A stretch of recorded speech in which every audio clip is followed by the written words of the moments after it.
শেখ হাসিনার ভারতে আশ্রয়, সেখানে বসে নানা মাধ্যমে বক্তব্য দেয়া, সংখ্যালঘু ইস্যু, ভারতীয় গণমাধ্যমে বাংলাদেশ নিয়ে নানা অপপ্রচার, বহিষ্কৃত ইসকন নেতা চিন্ময় কৃষ্ণ দাস গ্রেফতার, কলকাতায় বাংলাদেশের উপদূতাবাসে হামলা, আগরতলায় সহকারী হাইকমিশনে হামলা এবং পেট্রাপোলে বাংলাদেশ বিরোধী সমাবেশের ঘোষণা সহ নানা ইস্যুতে ঢাকা নয়াদিল্লির সম্পর্কের টানাপোড়েন শুরু হয়।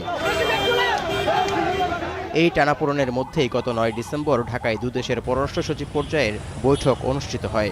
সেই বৈঠক থেকে বাংলাদেশের সঙ্গে গঠনমূলক সম্পর্ক বজায় রাখার আশ্বাস দেয় ভারত। আর বাংলাদেশের স্পষ্ট বার্তা ছিল, ভারতে বসে শেখ হাসিনার বক্তব্য দেয়া অন্তর্বর্তীকালীন সরকার পছন্দ করে না। দিল্লি ফিরে ভারতীয় পররাষ্ট্র সচিব সদ্যসমাপ্ত এই সফর নিয়ে দেশটির সংসদ সদস্যদের ব্রিফ করেন। কংগ্রেস নেতা শশী থারুরের নেতৃত্বে বুধবার ভারতের পররাষ্ট্র বিষয়ক সংসদীয় স্থায়ী কমিটির ব্রিফিংয়ে তিনি বলেন, বাংলাদেশের অন্তর্বর্তী সরকারের বিরুদ্ধে ক্ষমতাচ্যুত প্রধানমন্ত্রী শেখ হাসিনার কোনো মন্তব্যকে ভারত সরকার সমর্থন করে না। শেখ হাসিনা নিজের ব্যক্তিগত যোগাযোগ মাধ্যম ও উপকরণ ব্যবহার করে বক্তব্য দিচ্ছেন, যেখানে ভারত সরকার তাকে কোনো প্ল্যাটফর্ম বা সুযোগ দিয়ে সহায়তা করছে না বলেও জানান বিক্রম মিস্ত্রি।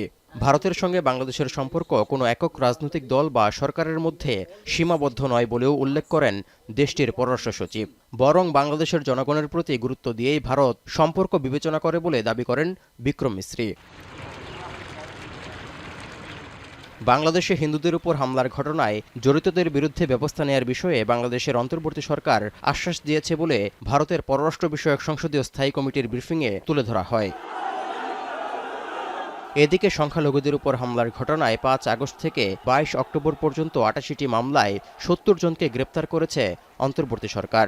এরই মধ্যে এ বিষয়টিকে স্বাগত জানিয়েছে ভারত। তৌহিদুর রহমান, এখন, ঢাকা।